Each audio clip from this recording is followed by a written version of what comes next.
બે હાથ ઉપર કરીને સૌથી પહેલા માં ભારતીનો આપણે સૌ જય ઘોષ કરીશું. બોલો ભારત માતા કી જય, ભારત માતા કી જય, ભારત માતા કી જય. આજે આપણી ઐતિહાસિક વિરમગામની ધરા પર ગુજરાત રાજ્યના મક્કમ અને મૃદુ મુખ્યમંત્રી શ્રી ભૂપેન્દ્રભાઈ પટેલની અધ્યક્ષતામાં આજની વિરમગામ વિધાનસભાના 336 બૂથના મુખ્ય કાર્યકર્તા ભાઈઓ બહેનોની આ મોદી પરિવાર સભામાં હું માનનીય ભૂપેન્દ્રભાઈ પટેલ સાહેબનું હૃદયના ભાવથી હાર્દિક સ્વાગત કરું છું, એમને વંદન કરું છું. મંચ ઉપર ઉપસ્થિત અમદાવાદ જિલ્લા ભાજપના પ્રમુખ માન્ય હર્ષદગીરી ગોસ્વામી, સુરેન્દ્રનગરથી પધારેલા જિલ્લા ભાજપના પ્રમુખ શ્રી હિતેન્દ્રસિંહ ચૌહાણ, આપણી લોકસભાના ક્લસ્ટર ઇન્ચાર્જ માન્ય બાબુભાઈ જેબલિયા, આપણી લોકસભાના પ્રભારી માન્ય ડોક્ટર અનિલભાઈ પટેલ, અહીંયા ઉપસ્થિત ધારાસભ્ય માન્ય પ્રકાશભાઈ વરમોરા, પૂર્વ ધારાસભ્ય માન્ય કમાભાઈ રાઠોડ, પ્રાગજીભાઈ પટેલ, આપણી વિધાનસભાના પ્રભારી માન્ય નીતિનભાઈ, વિધાનસભાના સંયોજક માન્ય યોગેશભાઈ, લોકસભાના સંયોજક માન્ય નિલેશભાઈ શેઠ અને મોટી સંખ્યામાં અહીંયા ઉપસ્થિત વિરમગામ વિધાનસભાના દરેક બૂથમાંથી પધારેલા ભારતીય જનતા પાર્ટીના જમીની સ્તરના સૌ કાર્યકર્તા ભાઈઓ બહેનો, આપ સૌનું હૃદયથી હાર્દિક સ્વાગત કરું છું. આજે વિરમગામ વિધાનસભાની આ મોદી પરિવાર સભામાં લોકસભાની ચૂંટણીને અંતર્ગત આજે જેના માટે આપણે બધા ભેગા થયા છીએ એવા આપણા લોકસભાના ભાજપના ઉમેદવાર શ્રી ચંદુભાઈ સિહોરાનું બે હાથની તાલીઓ પાડીને એમનું હાર્દિક સ્વાગત કરીએ અને એમનો જોરદાર સ્વાગતની સાથે વધુમાં વધુ લીડ આપણી વિરમગામ વિધાનસભામાંથી નીકળે એવા હાથ ઉપર કરી સંકલ્પ સાથે નિર્ધાર પણ કરીએ. બોલો ભારત માતા કી. આજે સૌથી પહેલા તો આપણે માનનીય મુખ્યમંત્રી સાહેબનો આભાર વ્યક્ત કરવો પડે કે સવા વર્ષના ટૂંકા ગાળામાં આપણી વિરમગામ વિધાનસભાની અંદર વિકાસ કાર્યો માટે લગભગ 700 કરોડ રૂપિયાની ભેટ આપી છે. એ બદલ આખી વિધાનસભા વતી અમે માનનીય મુખ્યમંત્રી સાહેબનો આભાર વ્યક્ત કરીએ છીએ. સવા વર્ષના ટૂંકા ગાળામાં આપે જ્યારે ધારાસભ્ય તરીકે અહીંયા છૂટીને મોકલ્યો એ પછી એક પણ દિવસ એવો નથી કે જ્યાં મુખ્યમંત્રી કાર્યાલય મુખ્યમંત્રી સાહેબ જોડે વિરમગામ, માંડળ, દેત્રોજ અને નળકાંઠાના વિકાસની વાત લઈને અમે ન ગયા હોય. એ સવા વર્ષની ઈમાનદારીનું અને સવા વર્ષની વિકાસના કાર્યનું જો સૌથી મોટું કોઈ સાક્ષી હોય તો એક ભગવાન છે ને એક માનનીય મુખ્યમંત્રી શ્રી ભૂપેન્દ્રભાઈ પટેલ છે. આપણા વિસ્તારની અંદર નગરપાલિકાનો પ્રશ્ન હોય તો લગભગ 54 કરોડ રૂપિયા ખુલ્લી ગટરને પેક કરવા માટે માનનીય મુખ્યમંત્રી શ્રીએ આપ્યા. અહીંયા અમારા નળકાંઠાના બધા મિત્રો આવ્યા છે. સચાણાથી કાયલા રોડ બહુ બિસ્માર હાલતમાં હતો. માનનીય મુખ્યમંત્રી શ્રીને વિનંતી કરી અને આખો રસ્તો 33 કરોડ રૂપિયાના ખર્ચે રિસર્ફિંગ માટેની પણ સાથીઓ મંજૂરી આપી. અને એનાથી પણ વિશેષ આજે આપણે માનનીય મુખ્યમંત્રી શ્રીનો નળકાંઠાના અહીંયા બેઠેલા સૌ ખેડૂતોએ આભાર માનવો જોઈએ કે ગૃહ અને સહકારતા મંત્રી માન્ય અમિતભાઈ શાહે અને માન્ય મુખ્યમંત્રી શ્રીએ આપણા જે નળકાંઠાના જે 39 ગામો હતા જ્યારે સિંચાઈનું પાણી નહોતું મળતું એવા 39 ગામો માટે 1400 કરોડ રૂપિયાની યોજના બનાવી અને 1.5 મહિના પહેલા એના 400 કરોડના પહેલા ફેઝનું માન્ય મુખ્યમંત્રી શ્રીના હાથે આનું ખાતમુહૂર્ત સાથીઓ કરવામાં આવ્યું છે. આપણે બધા સાથે મળીને આપણી વિરમગામ વિધાનસભાની અંદર અનેક વિકાસના કામો કર્યા અને માંડલની અંદર જોવા જઈએ તો લગભગ 17.5 કરોડ રૂપિયાની સરકારી આર્ટ્સ કોલેજ સાથીઓ આપણને સૌને લોકોને આપી છે. અને આપણે જ્યારે રોડ રસ્તા પર નીકળીએ ત્યારે આપણા બધા માટે સૌ ગૌરવવંતી વાત જો કોઈ હોય તો છેલ્લા 10 વર્ષમાં જ્યારે કોંગ્રેસના ધારાસભ્ય હતા જે કામ નતા થયા એનાથી બમણી હું તમને વાત કરું તો લગભગ 200 કરોડ રૂપિયાના પંચાયતના રસ્તા અને 150 કરોડ રૂપિયાના સ્ટેટના રસ્તા માન્ય મુખ્યમંત્રીશ્રીએ આપણને આપ્યા છે. સાથીઓ, આપણે આજે માન્ય મુખ્યમંત્રીશ્રીને આમંત્રણ પણ આપવાનું છે ચૂંટણી પછી. સાહેબ, તમે અમારા વિસ્તારની અંદર 5 ઓવરબ્રિજની મંજૂરી આપી છે અને તમને કહેતા મને આનંદ થાય કે જ્યારે હું તમારી પાસે એક પત્ર લઈને આવ્યો તો અમારા રયાપુર 3 રસ્તાથી લઈને વિઠ્ઠલગઢ 4 રસ્તા સુધીના 4 લેન હાઈવેનું, ત્યારે આપ એવું મને કહ્યું હતું કે હાર્દિક હજુ તારે 1 વર્ષ થયું, બકા 4 વર્ષ બાકી છે, થોડો માપે અહીંયા આવ તો મને મજા આવે કામ કરવાની.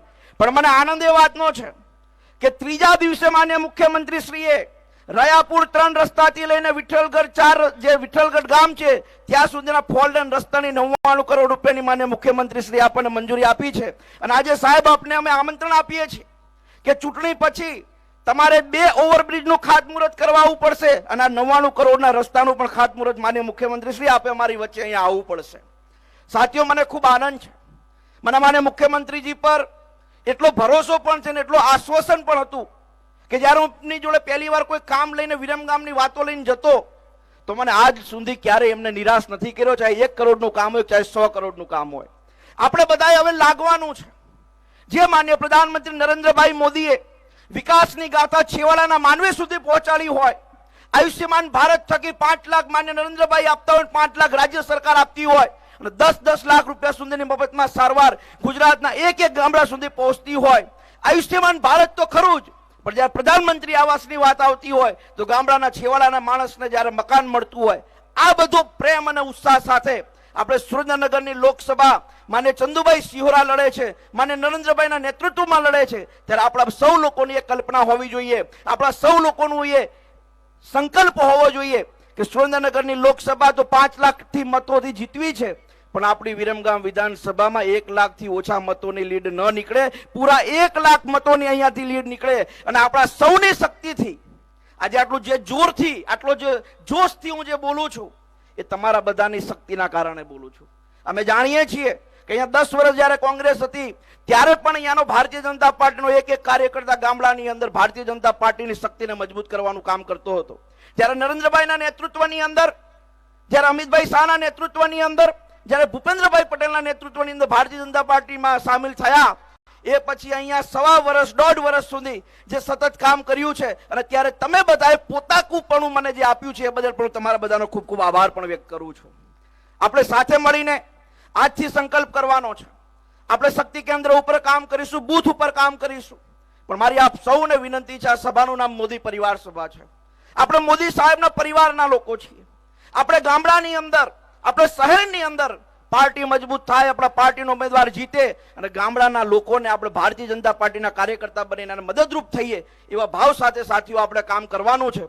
મારે વિશેષ તમારો સમય નથી લેવો, આપણે માન્ય મુખ્યમંત્રીશ્રીનું માર્ગદર્શન લેવાનું છે, પણ આપણે બધા સાથે મળીને પોતપોતાના બૂથ ઉપર, પોતપોતાના ગામની અંદર, પોતપોતાના મહોલ્લાની અંદર કચકચાવીને ભારતીય જનતા પાર્ટીના સમર્થનમાં મતદાન થાય અને પુનઃ એકવાર આ ગુજરાતના પનોતા પુત્ર એવા નરેન્દ્રભાઈ ત્રીજી વાર દેશના પ્રધાનમંત્રી બને એના માટે આપણે બધા સંકલ્પ કરીને કામ કરવાનું છે. સાથીઓ, આપણે બધા જ્યારે એકબીજાને મળીએ ત્યારે રામ રામ કહીએ.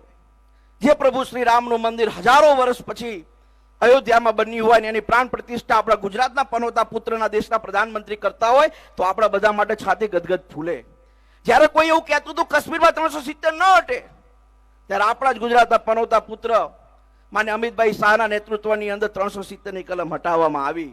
આપણે કોઈ વિચાર્યું નથી. આપણે ચૈત્રી નવરાત્રીઓ તો ચાલતા મહાકાળી માના પાવાગઢે જતા, પણ ત્યાં ધજા ક્યારે ફરકાતી નથી. નરેન્દ્રભાઈએ 500 વર્ષ પછી અહીંયા ધજા ફરકાવવાનું સાથીઓ કામ કર્યું છે.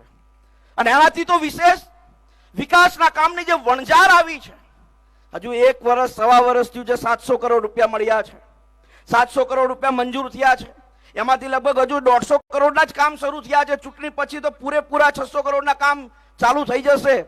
અને આપણે આવનારા દિવસમાં માન્ય મુખ્યમંત્રીજીના નેતૃત્વની અંદર અનેક વિકાસના કામો કરવાના છે.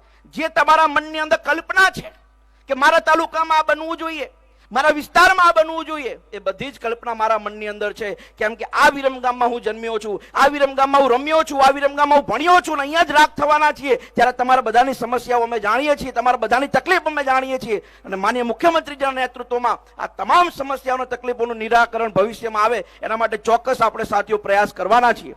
હું વિશેષ માન્ય મુખ્યમંત્રીશ્રીનો આભાર એક વાત માટે એ પણ માનીશ કે સાહેબ, અમારા નળકાંઠાની અંદર આખા ભારતની સૌથી મોટી પાણી આધારિત સેન્ચ્યુરી જો કોઈ હોય પક્ષી અભયારણ્ય તો અમારું નળ સરોવર અભયારણ્ય છે. આજે મને આનંદ સાથે કહેવું પડે કે માન્ય મુખ્યમંત્રી શ્રી એના માટે 30 કરોડ રૂપિયા આપણને ફાળવેલા છે. સાથીઓને આવનારા દિવસમાં નળ સરોવર અભયારણ્ય એટલે કે પક્ષી અભયારણ્ય ખૂબ સારું અને સુંદર બને એના માટે પણ સાથીઓ કામ થવાનું છે. વિશેષ મારા મોઢે કહું તો વધારે ખરાબ લાગે, પણ માન્ય મુખ્યમંત્રી શ્રી પોતાની વાતમાં આપણા વિરમગામની વાત કરશે, રાષ્ટ્રની વાત કરશે, દેશની વાત કરશે, ત્યારે તમે બધા જ લોકો સાથે મળીને આ વિધાનસભાની ચૂંટણીમાં જે રીતે તમે અમને મદદ કરી હતી એવી જ રીતે આ લોકસભાની ચૂંટણીમાં નરેન્દ્રભાઈના નેતૃત્વમાં ફરી એકવાર આપણે સુરેન્દ્રનગર લોકસભાના ઉમેદવાર શ્રી ચંદુભાઈ શિવરાજ જીતે એ પ્રકારે આપણે બધા સાથે મળીને કામ કરીએ. એ જ વાત સાથે આપ સૌનો હૃદયથી આભાર માનું છું. પુનઃ એકવાર સુરેન્દ્રનગરની ટીમ અને અમદાવાદ જિલ્લાની ટીમનો આપ અહીંયા પધાર્યા એ બદલ આપનું હાર્દિક સ્વાગત કરું છું. આપ સૌનો ખૂબ ખૂબ આભાર. એકવાર તાલીઓના ગડગડાટથી 700 કરોડની ભેટ મળી છે મારે મુખ્યમંત્રીજીનો આપણે બધા આભાર માનીએ. હાથ ઉપર કરીને આમ તાલીઓ હરકી વાગવી જોઈએ સાથીઓ. આપ સૌનો ખૂબ ખૂબ આભાર. જય હિન્દ, જય ભારત. ખૂબ ખૂબ આભાર.